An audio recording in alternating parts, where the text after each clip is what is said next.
We hold a bearish outlook for the US dollar in 2019 with a particular focus on US dollar weakness against the major currencies.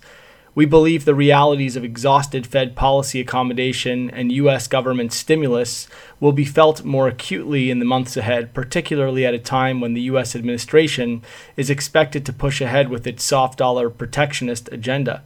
The added strain of faltering US equities will also ramp up the level of discomfort at the White House, setting the stage for plenty of drama. The fact that the Fed is still projecting 2 rate hikes in 2019 leaves room for this expectation to be let down on account of this uncertainty, which should only drive yield differentials further out of the US dollar's favor.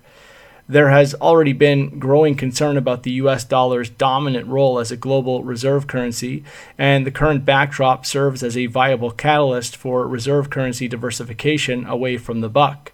While we recognize resistance to U.S. policy that would weaken the U.S. dollar and undermine the competitive advantage of U.S. trading partners, we believe there is greater incentive in avoiding risk associated with a strengthening U.S. dollar. Emerging market economies are already struggling to manage their existing U.S. dollar-denominated debt exposure, and a further appreciation in the buck in a backdrop of deteriorating sentiment would be a much bigger headache for the global outlook.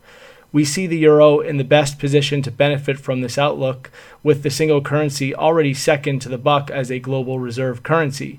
At the same time, the yen and Swiss franc are tied to policies that aggressively battle against currency appreciation, while the pound can't be taken seriously with Brexit hanging over its head.